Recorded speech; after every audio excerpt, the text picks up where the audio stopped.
Personne. C'est un peu compliqué.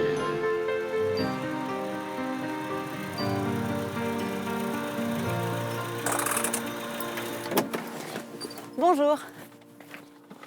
Et si on découvrait ensemble l'Allier, sur les contreforts du Massif central?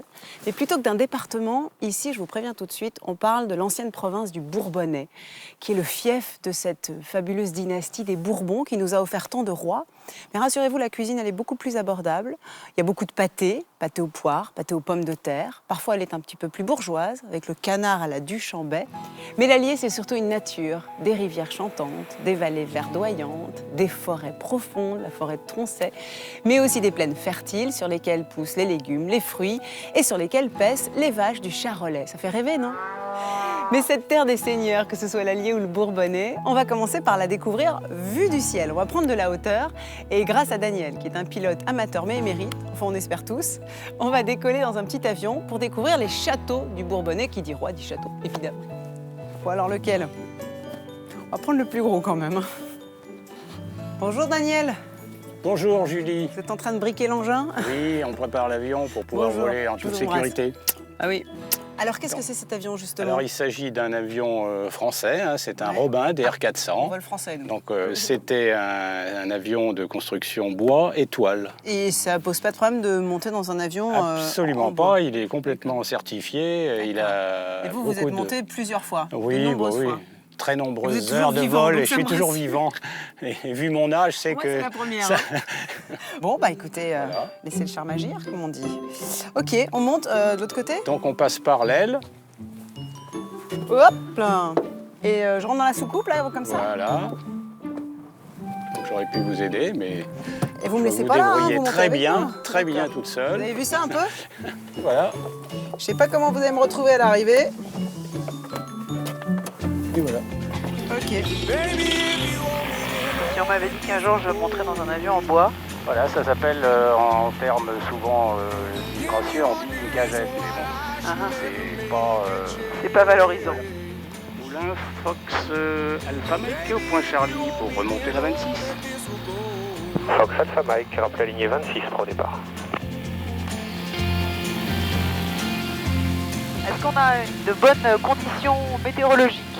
Alors elles sont bonnes, ça pourrait être mieux parce que vous allez voir que la visibilité verticale est bonne. Ouais. Par contre à l'horizontale, en oblique, je pense qu'on va être un peu gêné, on n'aura pas de... Un peu voilé horizon. Quoi. Voilà, c'est voilé. Il y a une quantité de brume quand même assez importante. D'accord. Donc là on est prêt. De 200, 300, 100%, ça décolle. Donc là, à 110 km/h, on décolle.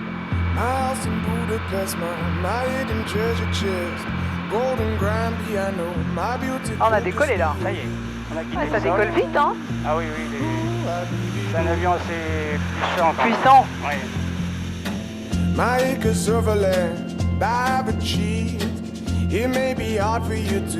L'altitude me permet de comprendre un peu mieux la géographie du bocage bourbonnais, par ailleurs 5e département français agréé agriculture biologique. C'est chouette, hein? Environ 600 châteaux, maisons fortes, fiefs et autres maisons de maîtres, pour la plupart habitées, constellent sa vallée. Ça commence par des châteaux féodaux, hein, donc on est au 10 11e siècle. Et puis progressivement, on a des châteaux qui viennent jusqu'à la Renaissance. Alors ce que j'ai appris, c'est qu'en fait la Renaissance, ce mouvement de Renaissance italienne, qui est né en Italie, était arrivé en France par l'Allier. Mais est-ce que le patrimoine médiéval a été bien préservé? Relativement, pour certains, on va en voir un là, tout à l'heure, si je le trouve dans la brume, c'est celui de Toury. C'est très joli, hein, là, le point de vue qu'on a, c'est magnifique. C'est le fameux château de Toury. Le château de Toury. Alors celui-là, il est type féodal. Ouais, totalement. Et c'est des châteaux qui succédaient à ce qu'on appelait des mottes, c'est-à-dire c'était un talus sur lequel il y avait des barricades en bois qui servaient de défense. D'accord. Progressivement, ça a été édifié en pierre. Il y a quasiment un chemin de ronde, hein, voilà, on dirait. C'était des châteaux militaires. Hein, ouais. Ah oui, on sent que c'est un château défensif, ouais. Voilà. Parce que là, on surveillait la vallée qui est ici, de la rivière qu'on voit devant nous, là, qui serpente. Donc c'est une vallée de passage, hein, donc ces châteaux-là servaient à surveiller le passage. La vallée est également riche en forêts, dont la fameuse forêt de Troncet, dans laquelle les tonneliers bordelais viennent s'approvisionner pour fabriquer leurs fûts.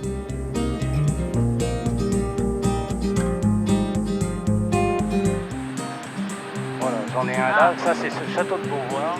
Beauvoir. Donc, il est beau avec des jardins à la française. Voilà. Celui-là il est magnifique et il sert pour, on le visite, il y a des chambres d'hôtes. Faut pas être fragile de l'estomac quand même, hein. Ça bouge pas, hein. Ah Ça bon? va? Non, ça va, mais... Vous regardez dehors, hein, et vous allez voir, ça se passe. Moulin Fox Alphamec, Pantaria 26. Moulin Fox Zulu India, je roule pour le point d'arrêt.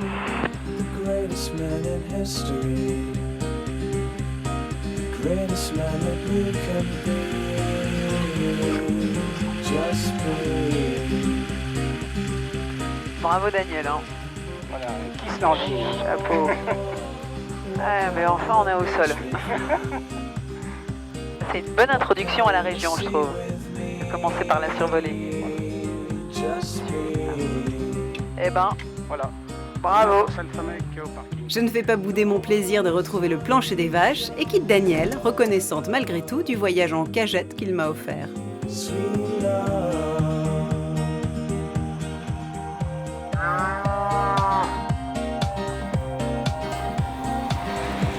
Et en étant dans l'Allier, je ne sais pas si c'est pareil pour vous, mais moi je pense à Louise, Gérard Berliner, énorme tube. J'essaie de vous la faire, elle n'est pas facile à chanter. Il y a 50 ans, c'était en France, dans un village de l'Allier. On n'accordait pas beaucoup d'importance à une servante sans fiancé. Bon, enfin bref.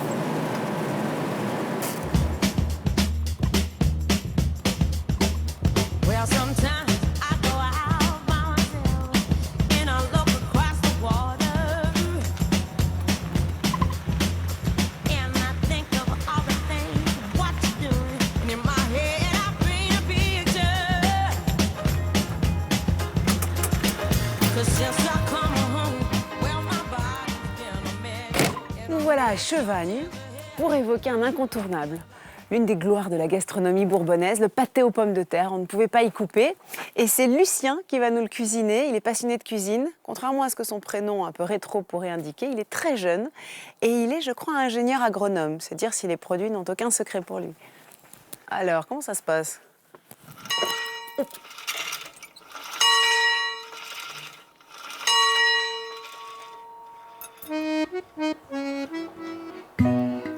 Bon, on va peut-être faire le tour, hein. On va se laisser une deuxième chance.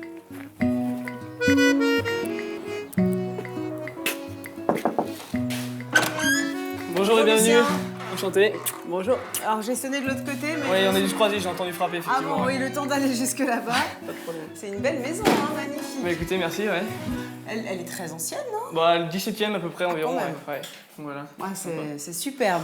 Alors ça y est, t'as déjà tout sorti pour le fameux donc- pâté de pommes de terre? J'ai préparé tout ça, voilà. Donc le pâté aux pommes de terre, ouais. Donc spécialité bourbonnaise, qui est un plat qu'on retrouve beaucoup en boulangerie. Parce que donc historiquement, c'était fait avec une pâte à pain. Et avec le temps, en fait, c'est devenu une pâte brisée. Alors dis-moi, on commence par quoi?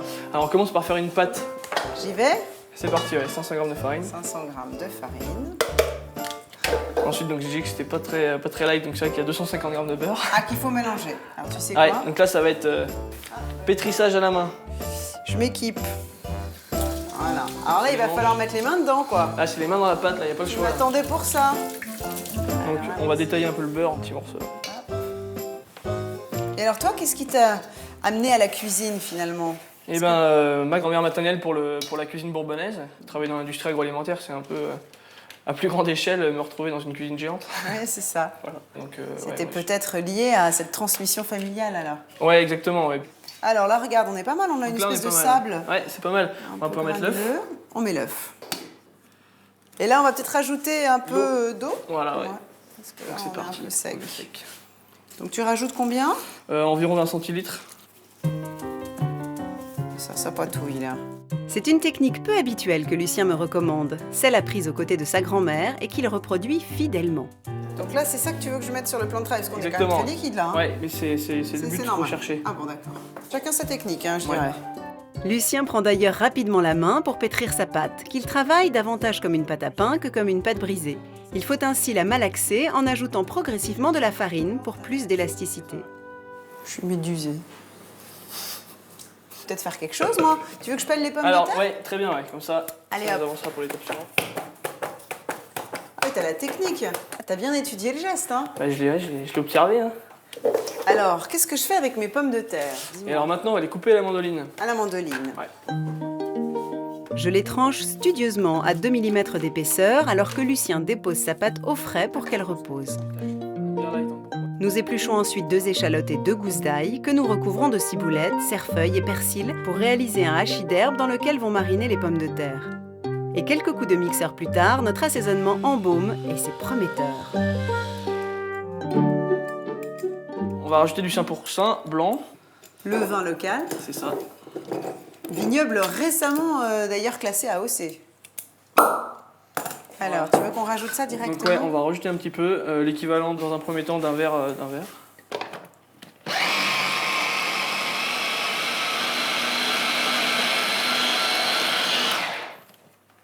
On est bon, là? Comme ça me plaît bien. Ouais. Et voilà. Alors, on y va? Donc là, on baigne. Allez, hop. Ensuite, on rajoute un peu de vin blanc. Hein. Ah bah, allez, tiens. Parce que donc, ça fait, Je me disais bien qu'il n'y en avait pas assez. en fait, ça fait comme une marinade. Et donc ça, tu laisses macérer. Ouais.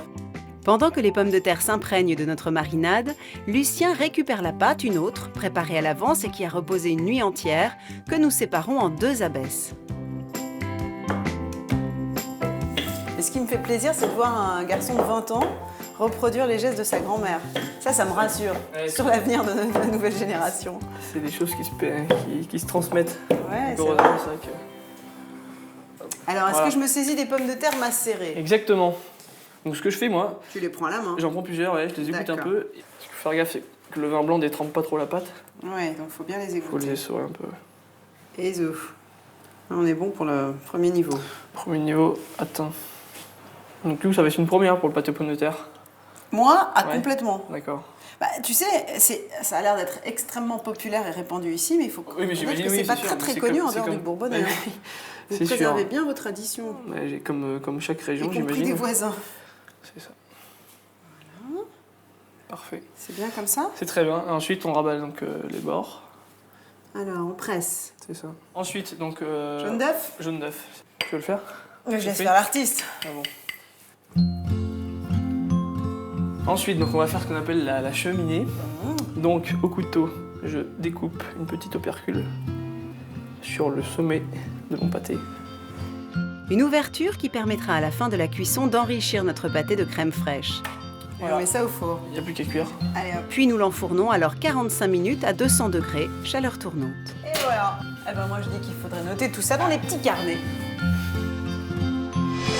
Pour rivaliser avec les boulangers et réaliser un pâté de pommes de terre comme Lucien et Hélène, sa grand-mère, il vous faudra pour la pâte brisée 500 g de farine, 250 g de beurre, 15 à 20 centilitres d'eau et un œuf, mais aussi 1 kg de grosses pommes de terre à chair ferme, un petit bouquet de ciboulettes, un demi-bouquet de persil, un autre de coriandre, 2 échalotes de gousses d'ail, un bon verre de vin blanc et de la crème fraîche liquide ou épaisse, 200 g, ajoutée à la toute fin lorsque la cuisson est terminée. Ah, ta pâte est magnifique, hein. Effectivement, je pense qu'une fois que tu as mangé ça, tu es tranquille, hein, tu peux être Ouais, couché. ça tient encore.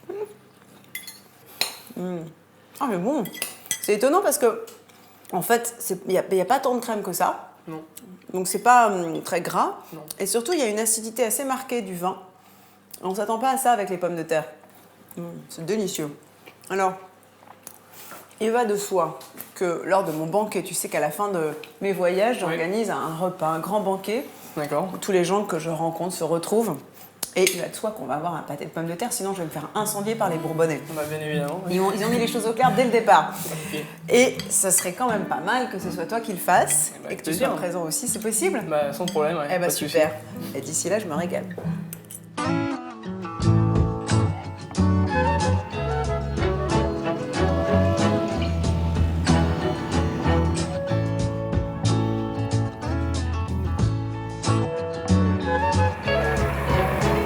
Ce pâté bourbonnais avalé, c'était bon. On va prendre la route de Charroux, l'un des plus beaux villages de France. Et il mérite son titre, vous verrez, pour rencontrer Simone Ménère, qui, aidée de son fils Olivier, fabrique selon une recette séculaire de la moutarde. La fameuse moutarde de Charroux, qui en son temps était connue dans la France entière. Et puis, la Première Guerre mondiale, le phylloxéra ont anéanti les plants de moutarde, qui poussaient d'ailleurs au milieu du vignoble de Saint-Pourçain. Et Simone importe aujourd'hui les graines, mais elle continue de respecter la tradition en réalisant sa moutarde avec le bon vin de Saint-Pourçain.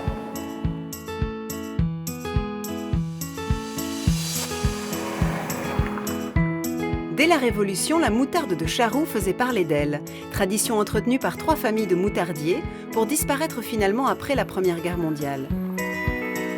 C'est dans les années 90 que Simone et son mari relancèrent dans ce village de caractère la fabrication d'huile de noisette à l'ancienne et celle de moutarde. Aujourd'hui, c'est avec son fils Olivier que Simone continue à fabriquer ce produit d'exception.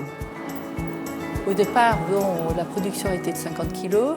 Et puis au fil des années, des mois, etc., bon, bah, la clientèle qui était satisfaite du produit sont venus, revenus. Donc de 50, on est passé à 500, de 500, on est passé à 1 tonne. Récompensée notamment par un coq d'or, la production se fait toujours à l'ancienne, avec des procédés d'antan, meules et pressoirs et des ingrédients immuables. Alors, la première étape de la fabrication de la moutarde, déjà, il faut que je mette des graines de moutarde, donc Brassica negra, Brassica juncea, graines brunes, graines noires. Ce sont les 2 seules graines qui sont autorisées pour faire un produit qui s'appelle moutarde en France.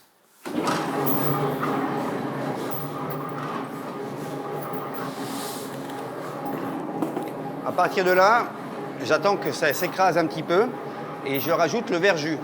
Le verjus, c'est un liquide qui permet de donner le goût à la moutarde. Le piquant, c'est les graines qui le donnent. Le goût, c'est le verjus. Donc moi, mon verjus est à base de vinaigre, d'eau et de vin blanc de 5% en cépage tressaillé, qui est l'un des plus vieux cépages de France et qui donne vraiment le goût à la moutarde de Charroux. Après, voilà, je la mets en conteneur ou là en seau et je la laisse reposer pendant minimum 48 heures pour que vraiment le piquant déjà descende et que tout le goût de la moutarde ressorte. Après une maturation de quelques semaines, elle est fin prête à être conditionnée. L'illustration, une fois encore, de la persévérance de famille à maintenir les traditions au service du goût.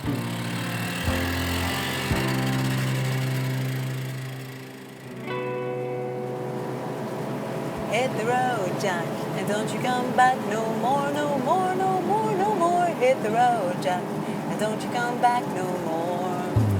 Hit the road, Jack, and don't you come back no more, no more, no more, no more. Hit the road, Jack, don't you come back no more.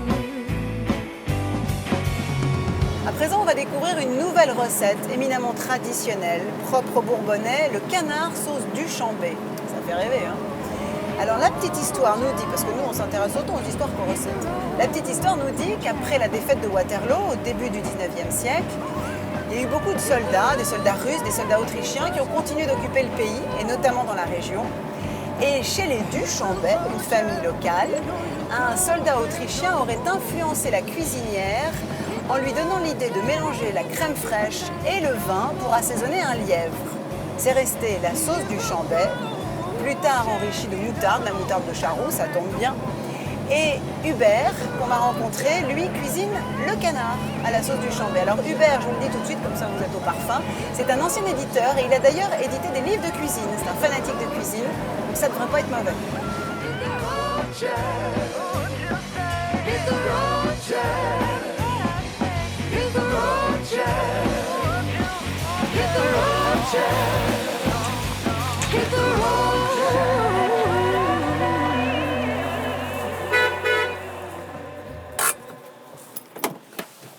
Je m'annonce. Bonjour. Bonjour Hubert. Ah, vous êtes déjà en tenue Oh bah de déjà, travail. bonjour déjà. Enfin, Bonjour. alors, est-ce que la route a été bonne? La route a été bonne, la route a été belle, magnifique. Alors on va passer directement par la cuisine. Et fanatique de sa Ah oui, cuisine. oui, oui, oui. Ah oui, on sent qu'elle vit cette cuisine, hein. Elle est drôlement jolie. Ben, moi sans cuisine je serais mort. Ah, c'est votre truc à ce Ah oui, point-là? oui, oui.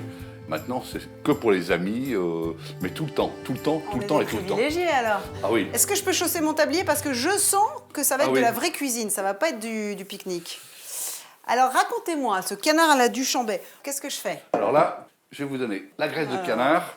Je mets quoi? Quelques cuillères? Oui, 2 bonnes cuillères, oui. 2 bonnes cuillères. Ah oui, c'est pas une cuillère, ça, c'est une louche. 2 bonnes cuillères. Voilà. Et alors là, on va faire rissoler les cuisses de canard de tous les côtés. On les a coupées en deux parce que sans ça, c'est difficile à retourner. Ce sont pas des canards gras, hein. On le Ah non, voit à la non, peau. non, des canards normaux. On peut prendre des canettes de barbarie. Allez, on y va. C'est bon pour les artères, la graisse de canard. Oh, c'est très bon. 5 minutes suffisent pour saisir les demi-cuisses. En bon marmiton, je me charge des oignons et des échalotes qui, émincées finement, passent à leur tour à la casserole. Échalotes. Ça Et sent je laisse bon. les gigoter. Je gigote. Il ne faut pas qu'ils attaquent. Ils doivent fondre jusqu'à devenir translucides. En gros, j'ai compris qu'il fallait pas que ça accroche, quoi. Jamais. D'accord, jamais. Je rajoute le canard sur son lit d'oignon. Voilà. Bon, maintenant, il faut noyer le canard. Ah bah vous lui Donc, faites subir les pires sévices à ce pauvre il canard. aime ça, le 5%. Il est comme tout le monde. Il aime le 5%. C'est bien, Ça, c'est bien. Allez, on s'emballe pas.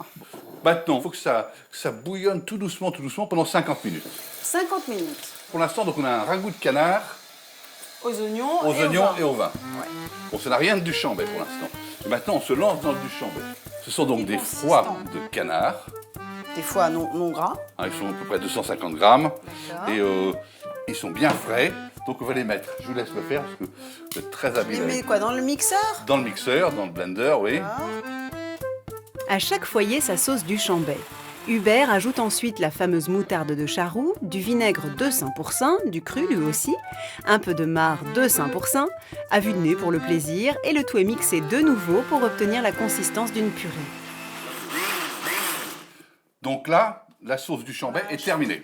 Puis ça, on le met au frigidaire pendant encore 40 minutes. Puisque Le temps que la cuisson, le temps que la cuisson s'achève. du ragoût se fasse. Il va falloir que je note les ingrédients. Non, parce que je vais vous expliquer.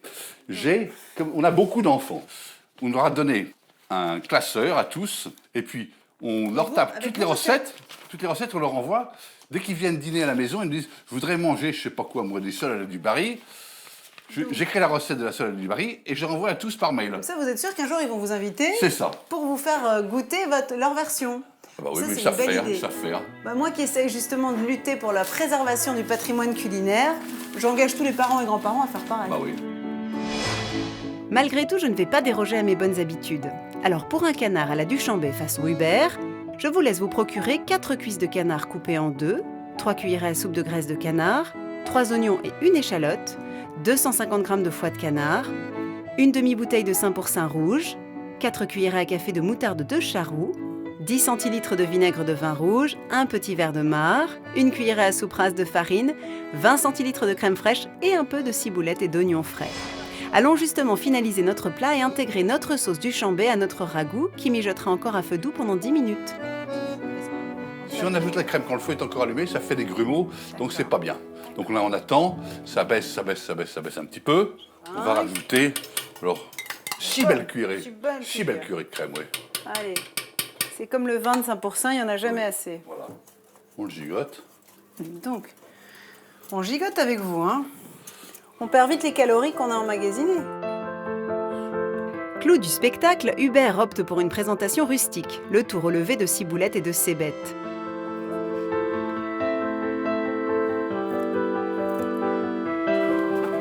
Oh là là, vous nous avez dressé une belle table. Magnifique. Ce qui est important, c'est qu'il y ait du 5% sur la table. Passons à table au vert, à 4, avec Marie, l'épouse, et Fanfan, l'ami de longue date, dont l'invitation va, semble-t-il, m'enlever une épine du pied. On pourrait peut-être demander à Fanfan, est-ce que tu nous inviterais pour qu'on fasse le machon chez toi demain? Écoute, pas de problème pour J'ai le l'impression machon. que cette invitation ici aujourd'hui est un peu intéressée. Hein. Oh, Mais ça, moi aussi, ça C'est ce que m'intéresse. j'ai compris. j'espère que c'est assez chaud, que c'est assez salé. C'est drôlement bon. Alors, je dois dire que votre canard est fondant.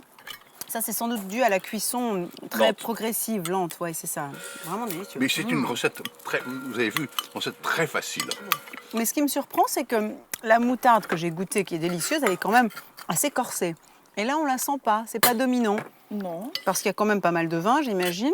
Et les oignons apportent du sucre, donc tout ça se mélange.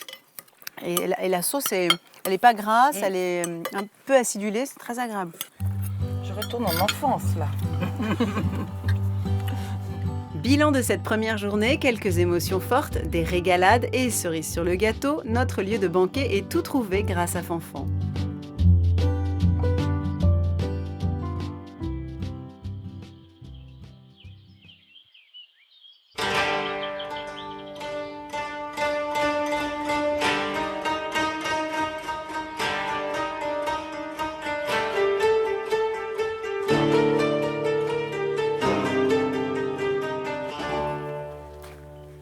Je vous livre un scoop, Bouddha est un digne représentant des Bourbons. Non, sans blague, on n'est pas en Inde ni au Tibet, on est vraiment dans l'Allier, à Noyant d'Allier exactement. Il y avait ici autrefois une mine de charbon qui a fermé dans les années 50. C'était à peu près concomitant des accords de Genève qui marquaient la fin de la guerre d'Indochine. Et des colons au coron, il n'y a qu'un pas. Il fallait reloger les colons.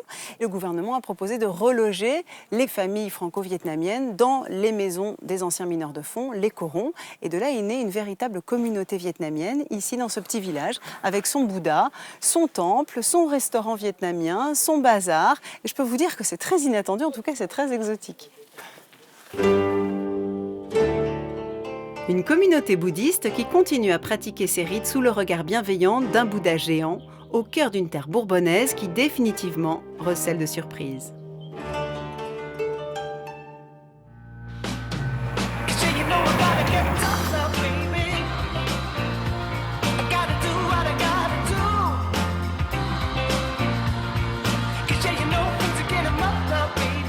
Cap au sud de Moulins, je voudrais vous faire rencontrer quelqu'un que je connais un petit peu et vous faire partager sa passion, son enthousiasme, surtout sa grande culture horticole. Il porte un nom que les jardiniers connaissent bien, il s'appelle Arnaud Delbar. Et pour raconter l'histoire de cette grande famille bourbonnaise, il faut remonter au moins 3 générations. Georges Delbar, au début du siècle, crée sur les terres familiales une roseraie, une pépinière, un verger.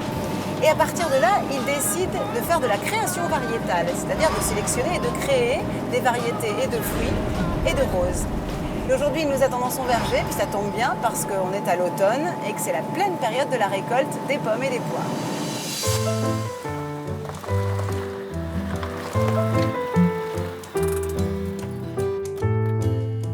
Bonjour Arnaud. Bonjour Julie.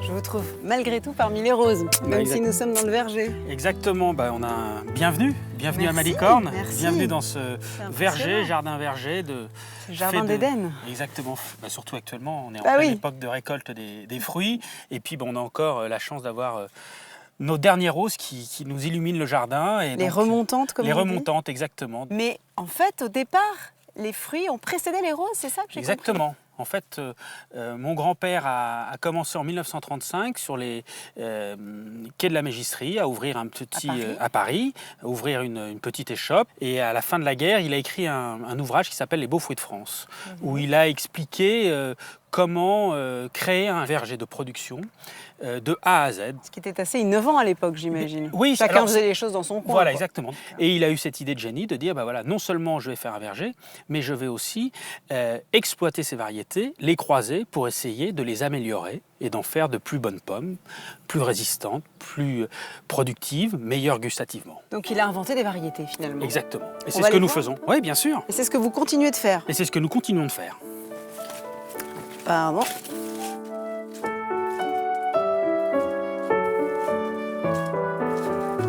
Vous voyez Julie, une très belle variété de pommes ici, Oui. issue de notre programme d'hybridation. qui s'appelle Tentation. En fait, on a un rêve.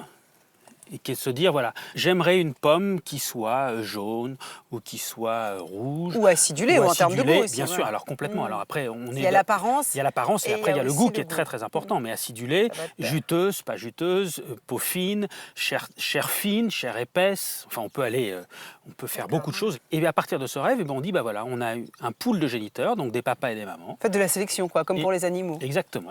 Alors c'est un travail très long puisque une variété de pommes, c'est entre 15 et 20 ans entre le moment où on fait le croisement et au moment où on va pouvoir l'introduire sur le marché. Et alors, depuis la création de l'entreprise, donc 80 ans presque, c'est ça? Oui, l'an prochain. Combien de variétés avez-vous créées de fruits? Alors, des variétés de fruits, on en a créé des dizaines de milliers. Ah oui? Oui. Alors, combien en avons-nous sélectionné je comprends. Et mis sur le marché? Après... Beaucoup moins. On a à peu près 80 variétés que nous avons mis sur le marché. Que des pommes et des poires? Non, pommes, poires, cerises principalement. C'est un petit peu acidulé encore. Un petit peu acidulé. Hein, c'est un petit... La chair est un tout petit peu farineuse, mais le goût est très bon. Un petit peu acide parce qu'on sent qu'elle n'est pas assez mûre. Je vais goûter avec vous pour comparer quand même. Elle n'est pas assez mûre. Elle n'est pas assez mûre, on est d'accord. Mais c'est quand même pour le plaisir de goûter la pomme sur l'arbre. Ouais, et puis de toute façon, sur l'arbre, même si elle n'est pas mûre, généralement, c'est la meilleure des pommes. C'est toujours bon, on est d'accord. C'est un plaisir d'enfance. Exactement. C'est joli, hein, quand les arbres sont pas lissés. Là, on peut peut-être s'arrêter ici parce que c'est quand même très joli. Donc ça, c'est un poirier. C'est un arbre qui a été travaillé d'abord en pépinière pendant 5 à 6 ans. Pour lui donner cette forme. Et ensuite, nous l'avons planté ici. Et puis, on continue de le tailler de la même manière.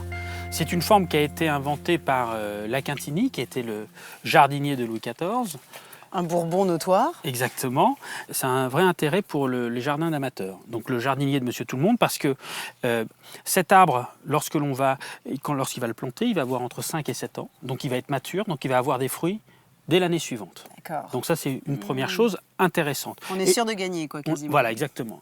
Et on va arriver à avoir à peu près entre 20 et 40 kilos de fruits tous les ans. C'est déjà pas mal, hein, ça permet de nourrir une famille. Oui, je pense qu'on peut faire quelques tartes, oui. Et puis on peut alors en parlant de quelques-unes. tartes, ça m'intéresse que vous me parliez des poiriers, parce que moi, je dois rapporter à Françoise, qui va me cuisiner une spécialité locale, je crois, vous devez la connaître, le pic en chagne. Oui, c'est très bon ça. C'est vraiment typiquement bourbonnais. Oui, c'est très bon. Oui. Et alors, il paraît que le pic en chagne se fait traditionnellement avec des poires. Oui. Alors, elle m'a demandé des poires William. Oui, c'est l'époque. Donc on en a, sans aucun problème. Ce sera mais je veux bien goûter d'autres variétés vraiment propres à votre verger. Oui, on va les goûter.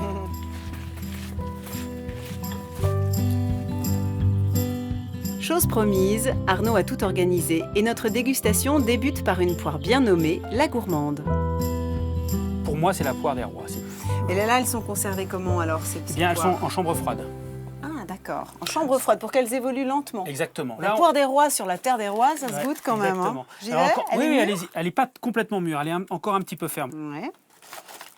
Blanche, elle va être très juteuse. Alors là, ça croque. Hein. C'est drôle parce que on sent déjà le côté fondant, un petit peu plus doux de la poire. Exactement. Presque suave. Il y a un truc qui est amusant, c'est que vous avez déjà goûté des pépins de pommes ou pas? Non, c'est vrai que c'est pas le truc qui me fait rêver. Eh bien, vous allez goûter. C'est une explosion d'arômes dans votre bouche. Vous allez voir. Il faut croquer. Et puis vous soufflez un petit peu. Ils sont bizarres dans l'Allier quand même. Hein. Non. Non, j'ai pépins de pommes. Alors moi, j'ai des amandes. Non? Toujours un peu, oui, j'imagine. Des amandes vertes. Non, pas du tout. Je sens rien du tout. Rien du tout. Alors, je vais vous en donner une parce que moi ça. Non, mais je peux vous le faire. Ah, si. Non, mais si ça marche pas, vous sur le faites pas. Sur la fin, il y a un. On oublie. Il y a un arôme d'amande un peu amer. Ouais. Mais de là à vous dire que c'est vraiment agréable, je préfère la pomme quand même. Mais bien sûr, j'ai jamais dit que c'était agréable. Ah bon, d'accord. Sur cette petite note d'amande, je n'oublie pas de remplir mon panier de poires pour ma prochaine recette et file une dernière fois humer les roses. Bien, je vous propose d'aller voir cette variété. Ce que vous voulez. Arnaud ne se contente pas de manipuler génétiquement ses fruits, mais ses roses aussi. Un travail de longue haleine qui consiste à allier les meilleures qualités de 2 roses en échangeant leur pollen. Nous proposons aux jardiniers entre 2 et 4 variétés par an, mais nous faisons ce travail tous les ans 20 000 fois. on Pour pollinise. arriver à 2 à 4 variétés nouvelles. Exactement. On pollinise 20 000 fleurs. Ouais, vous êtes d'une nature très exigeante. Oui, enfin c'est surtout, ouais, c'est mes Et équipes. énergique. C'est mes équipes. Je me doute. Eh ben me voilà parée pour faire mon pic en chine, pour aller visiter Vichy. Merci. Arnaud. Merci. Merci de votre visite. Et merci pour les jardiniers. Je vous en prie. Direction Vichy pour y découvrir sa station thermale et ses trésors cachés. C'est Napoléon III qui fit briller la ville en dehors de nos frontières, et aujourd'hui encore, ses nombreuses sources continuent à faire parler d'elle. Au cœur de la cité thermale, 5 sources jaillissantes aux vertus digestives sont gracieusement distribuées en buvettes. Les thermes d'inspiration orientale accueillent pas moins de 24 000 curistes par an, et pour ce faire, 7 km de galeries permettent d'acheminer l'eau jusqu'aux salles de soins, certaines datant de 1853. C'est Jean-Luc Sicot, directeur des thermes, qui nous sert d'éclaireur dans ce dédale de galeries. Vichy a autant de sources parce que nous sommes sur le bassin versant des puits et nous avons la chance d'avoir les eaux qui remontent naturellement, poussées par les gaz au profit de failles, jusque sur la ville de Vichy. Donc c'est une richesse que nous avons et nous avons aujourd'hui encore 9 sources sur la ville qui servent aux établissements thermaux. Depuis toujours à Vichy, les cures s'accompagnent d'activités sportives. Et c'est justement du côté d'une salle étonnante, témoin de l'ancêtre du fitness, que Jean-Luc nous guide. Nous sommes dans la salle de mécanothérapie. Donc Vichy a été une des villes les plus importantes à avoir une collection de mécanothérapie. Nous avons à peu près une centaine d'appareils qui sont arrivés ici en 1901, juste avant l'ouverture du grand établissement thermal qui a fait Vichy, et qui sont des appareils qui ont été réalisés par un médecin suédois qui s'appelait le docteur Zander à la fin du 19e siècle. D'autres salles, aujourd'hui fermées au public, témoignent de ce passé fastueux et déjà à la pointe. Donc cette cabine, précisément, date de 1903. Nous sommes ici sur une piscine individuelle dans laquelle se faisaient à l'époque des douches sous-marines notamment, et des exercices en piscine. Et cette piscine était destinée aux grands de ce monde, puisque nous sommes dans une salle VIP, et que sont venus dans cette salle et celle que nous avons à côté, toute la famille du tsar de Russie, les chefs d'État de l'Europe, les ministres, etc., etc. C'est avec un regard nouveau que je quitte la reine des villes d'eau pour rejoindre Françoise à Moulins, mes poires dans mon panier pour notre dessert. Un pâté à nouveau, sucré cette fois-ci. La région semble les décliner sous toutes leurs formes.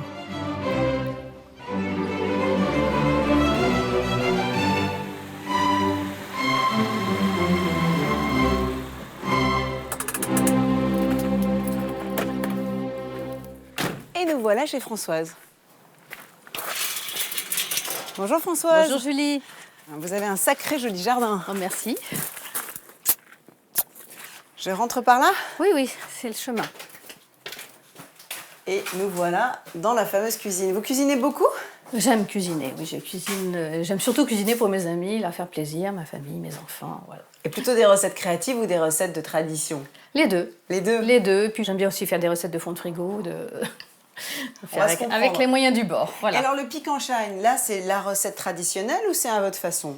Il n'y a pas vraiment de recette traditionnelle. En Chaque fait, cuisinière, le pic en chine, il y a un peu une histoire. C'était d'abord un gros morceau de brioche. On mettait des pommes ou des coins. Et puis un jour, quelqu'un a mis des petites poires dressées dessus. Et un vieux paysan a dit « Oh, mais tiens, ces poires font le pic en chine. » Alors le pic en chine, en patois bourbonnais, ça veut dire faire le poirier. Donc marcher sur les mains. On se lance? On se Alors lance. racontez-moi. Donc la farine est pesée. J'ai mis 300 g de farine et 150 g de beurre. Voilà. D'accord, donc la moitié du poids de la farine en Exactement, voilà. Donc on va mettre le beurre dedans. Comme ça, en un morceau. Voilà, et puis on malaxe. Patouille. Vous voulez que je le patouille. fasse? Bah, je veux bien le faire sinon, mais si vous... Ah bah non, mais comme ça je vais apprendre. Enfin, vous me direz, c'est pas la première fois que je fais de la pâte brisée. Oui, hein. Cette recette, c'est la recette de pâte à tarte de ma belle-mère, donc qu'elle travaillait comme ça. Donc là, on va faire une sorte de sable. Rapidement, enfin, la boule, elle se formera quand on mettra le lait. Je ne mets pas d'eau. D'accord. Ah oui, ça c'est une originalité alors. Et c'est ce qui fait toute la différence. On rajoute combien? 10 centilitres, quelque chose comme ça? À peu près, oui, c'est la valeur d'un verre. D'accord. Dès qu'on a la boule, on arrête de travailler. Moi, elle me paraît bien. Donc on va la faire sur la table? Ouais. Elle est très bien la pâte. Pas besoin de laisser davantage reposer la boule de pâte, qui, séparée en deux, est étalée en cercle. Est-ce qu'on Je pense que ça va aller. Françoise installe son fond de pâte dans le moule qu'elle réserve au frais le temps que nous épluchions les poires. Au boulot. Alors moi, je m'assieds jamais. Enfin bon, je travaille toujours debout. Non, c'est pas grave, je vais m'asseoir. Voilà. Oh, l'humiliation directe. Bah, c'est-à-dire que moi, en même temps, je ne sais pas travailler assise. Oui, mais là, reconnaissez que la table est basse. Elle est normale. Le plan de travail est bien. À bonne note. Voilà, oui, on est d'accord. Voilà. Comme ça, on discute. Moi, je voilà. trouve ça Donc, elles sont bien mûres. Elles sont parfaites. Donc, on les épluche. Alors. Et puis, je les émasque voilà, en biais. Ah oui, en tout petits bouts. Comme ça. Non, non, mais comme on veut. Ah bon, en fait, qu'elles soient assez minces. Voilà, c'est bon. Je vais rajouter déjà du sucre où il y a de la vanille, mais on va rajouter à peu près 2 cuillères, 3, hop, une petite dernière. D'accord, donc elles vont rendre un peu de jus. Voilà, on les laisse. Ensuite, on va rajouter de la vanille en poudre. D'accord. De Madagascar. Du poivre. Du poivre. Mais quelle tradition étonnante. Voilà. Et pourquoi c'était comme ça dans la famille? C'est la recette, du poivre. Et je vais rajouter relever le tout. Un petit peu de rhum. Ah bah tiens, on va se faire plaisir. Voilà. Et maintenant, allez, on peut mélanger. Voilà, à peine une cuillère à soupe. Oui. Et on va reprendre notre pâte à tarte. Alors, je les mets n'importe comment, hein. On les étale. Pas les mettre en rang d'oignon. Non, non, non. Et le jus et tout et tout. Tout. Voilà. Donc là-dessus, on rajoute de la crème fraîche. Ah oui, carrément. C'est du vice. Oh bah c'est léger là jusque-là. C'est le pâté aux pommes de terre version poivre. Oui, exactement. Et alors, maintenant, nous allons étaler la deuxième abaisse. La partie supérieure est toujours plus fine et découpée à la bonne dimension avant de la refermer. Et maintenant, on va rabattre les bords, mais en faisant un petit point de feston. Ah, on va mettre un peu d'eau pour que ça colle bien. On va chiqueter les bords. Allez, tiens. Ok, donc on rabat et on pique. Enfin, on pince. On essaye de pincer. D'accord. Voilà, pour faire un petit truc comme ça. C'est un travail de dentelière, hein. N'est-ce pas, hein? Et tout comme nous l'avait montré Lucien, on ne peut s'empêcher d'ailleurs de comparer les deux recettes de pâté, on va l'enduire de jaune d'œuf. Après la couture, la peinture. Tous les arts sont dans votre cuisine. Et voilà. Voilà, ça va? C'est parfait. Donc maintenant, on va l'enfourner. 1 heure à 190 degrés. Et maintenant, nous préparons les autres poires, celles qui vont faire le poirier. Je coupe? Oui. Et on rajoute du sucre. Alors, on en met combien? Oh non mais... Voilà, c'est bon. Ça suffit? Oui, ça suffit. Et puis, voilà. Et on laisse cuire tranquillement. Jusqu'à ce qu'elle soit tendre. Ne reste plus qu'à noter tout cela dans mon carnet. Pour confectionner un piquant chagne, Françoise me recommande de prendre, pour la pâte brisée, 300 g de farine, 150 g de beurre et plus ou moins 10 centilitres de lait. Mais aussi 5 poires William et 7 plus petites, une cuillerée à soupe de rhum, 2 gousses de vanille grattée, du sucre pour le dessert mais aussi pour le sirop des poires, un peu de poivre et 3 grosses cuillerées à soupe de crème fraîche. Ne reste plus qu'à installer nos poires au sirop. Je les mets comme ça, telles quelles? Non, on va les enduire de gelée de groseille. Ah, d'accord. Oui. Rien de plus? Non. Voilà, pour leur donner un peu de luisant. Comme ça, c'est bon? Oui. C'est bien joli, en tout cas. Et ben voilà. Magnifique! C'est donc prêt. Alors, qu'est-ce qu'il apporte? Eh ben, je vais l'apporter. Donc, rendez-vous à Besson. Un Besson. Au domaine de Givreuil chez Fanfan. Voilà, tout à l'heure, je C'est crois. un endroit magnifique. Et on va tous savourer ça avec vous. Voilà, avec plaisir. Allez, je me lève les mimines et je reprends la route. Je reprends le volant en direction de Besson, au sud de Moulins, pour rejoindre le domaine de Givreuil où nous attend Fanfan pour notre repas de copains.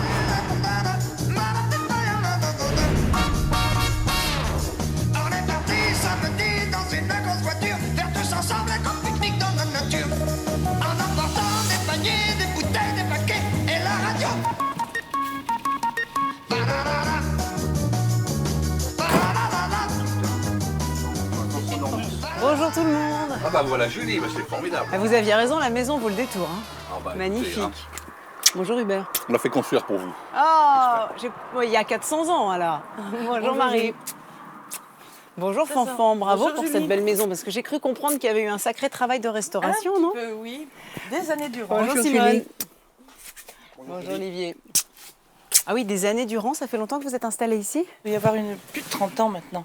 Et là, on commence par l'histoire du 5%, c'est ça, non? On continue dans le Bourbonnais. Qu'est-ce que vous nous avez? Un cake à la moutarde? Non, pas du tout. La pompe au graton. Qu'est-ce que c'est alors? Non plus, c'est de la brioche avec dedans des petits des gratons. Gratons de quoi? De canard?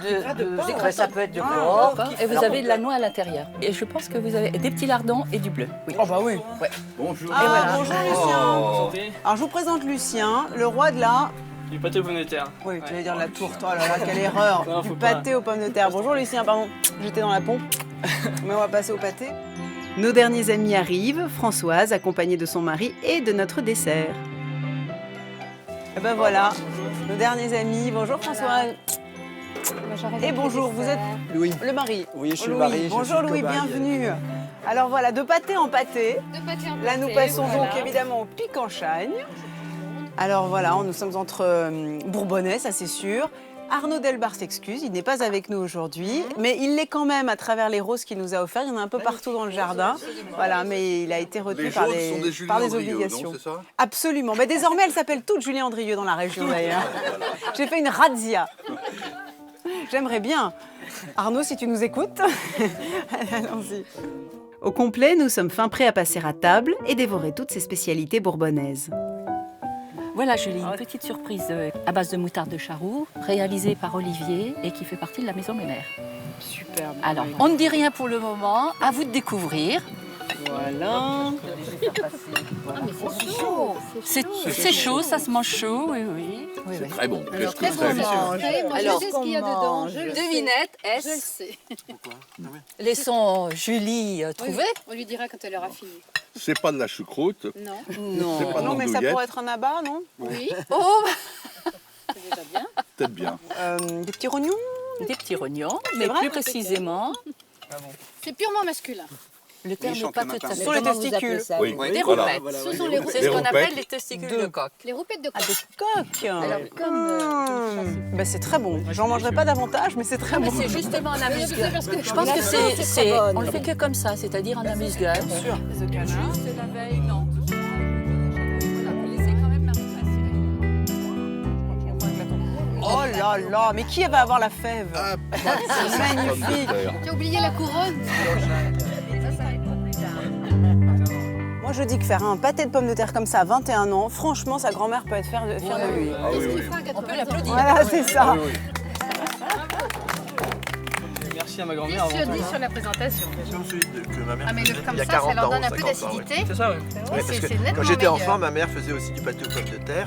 Et à partir du moment où le boulanger en a fait, on n'en a plus. Voilà. Voilà, bon, ah bah alors il faut que les boulangers s'arrêtent de cuisiner ce plat.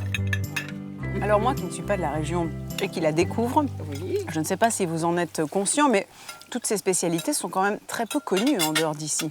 Personne ne parle du Bourbonnais, hélas. Et René Fallet a écrit un bouquin, un texte qui est très amusant que j'ai perdu. Il finissait toutes ses phrases en disant « N'y venez pas, restez parce qu'on y est trop bien ». On préserve notre patrimoine secret. Et voilà le canard. Oh là là. Attention. Oh, c'est très lourd. Enfin Hubert quand Et même. très chaud. Et très très chaud. Magnifique. Magnifique. Attention. Hop. Non, avant, le blanc c'était gardien. Et dites-moi, Le blanc, c'était gardien. ce canard en général, il se sert avec quel type d'accompagnement? Alors, qu'est-ce qu'on peut servir On met des avec pommes de terre, on met des pommes, on Des peut mettre des pommes-pommes. pommes fruits. Moi j'ai fait Hein. purée de coin aussi, c'est très bon. Très bien, ça. Coin nature, juste du canard, c'est très bon avec. Oui, oui. Et alors, je me suis posé une question que je vous pose à tous. J'ai appris qu'il y avait une commune qui s'appelait La Palisse, dotée d'un joli château, je crois. Mais est-ce que La Palisse a quelque chose à voir avec une lapalissade? C'est vérité évidente? Ah bah oui, oui, oui. Le maréchal de la Palisse. Le maréchal de la Palisse. Mais contrairement à ce qu'on croit, le maréchal de la Palisse était un grand maréchal et un personnage extrêmement important qui est mort à Pavie. Et en fait, il était très aimé de ses hommes, très respecté. Et quand il est mort, ses soldats ont fait une petite chanson et on dit un quart d'heure avant sa mort, il faisait encore en vie. Tellement il était riche. Tellement il était riche et tellement il était respectable. Et il y a eu une faute de transcription de cette petite chanson et on a écrit quelques heures avant sa mort, il était encore en vie. ce qui est devenu la une palissade. Voilà. Bah, cela dit, ça lui a permis de rester dans l'histoire, parce que je suis pas sûre que le maréchal de la Palisse, on en parlerait aujourd'hui. Mais pas le temps de faiblir, la table se charge de douceur et pas des moindres. Ah, ça, c'est des Attendez, je prends. Alors qu'est-ce que c'est que ces gâteaux là? Alors déjà là on a une charlotte, donc une charlotte aux poires, des poires au sirop. Mais c'est toi qui l'as faite? C'est moi qui l'ai faite, ouais. Mais non. J'ai fait une charlotte à partir de ces poires et avec aussi donc une crème pâtissière à la poudre d'amande, une petite crème chantilly pour finir. Mais alors, et les biscuits à la cuillère Alors donc ça, les biscuits à la cuillère, beaux, hein. c'est la biscuiterie qui est implantée donc à côté de Moulins et spécialisée dans les biscuits aux œufs. Vous avez des chambres d'hôtes, Fanfan? Oui. Bon, bah, vous m'en gardez une pour ce soir, parce que là, je crois que je vais pas pouvoir repartir. Merci, Lucien. Le gâteau, Lucien. C'est somptueux. Vous nous avez régalé, là, les uns et les autres. Ah oui. Mais on ne voit pas souvent ce genre de choses à la poire. C'est vrai que c'est pas. On voit beaucoup à la pomme, mais la poire n'est pas quelque chose de couru. Ouais, le pic en châgne est délicieux. Très bon, très très bon. C'est très onctueux, il y a différentes textures. La crème aussi apporte un liant. Oh, c'est grave bon. Comme on dit chez vous, ça arrache, ça tue, c'est mortel. C'est mortel. C'est royal en tout cas. C'est Hein. royal, c'est royal. Oh là là là là. Toutes les bonnes choses ont une fin, il va nous falloir rentrer, en roulant en ce qui me concerne. Si je vous ai donné envie de découvrir l'Allier, le Bourbonnais, avec ses vieilles pierres, son histoire, ses recettes généreuses, et puis évidemment son hospitalité, on en a eu la preuve aujourd'hui, eh bien, soyez les bienvenus, on vous attend ici. D'ici là, cuisinez les recettes des anciens, même pour les jeunes d'ailleurs, et continuez de regarder l'émission. Salut! Alors, ça s'appelle le rap royal du Bourbonnais. J'habite une tôle bonarde au centre de la France. C'est dans le Bourbonnais, là où zonaient les rois de France. Autour de moi, il n'y a que des châteaux, des donjons, des tours et des créneaux. Ceux qui sont chevrons ici sont ducs ou marquis, à la rigueur comtes, barons ou maréchaux. Je sais pas comment vous allez me retrouver. Si déjà je commence à mettre le micro dans mon nez, ça va pas marcher. Personne ne fait du bling-bling, jamais de piercing, encore moins de jogging. À la rigueur, seulement quelques strings. Moi, ça me fait rêver, et Dieu sait que je connais pas l'Allier. Voilà, et... Parce qu'en fait, je digresse complètement à chaque fois.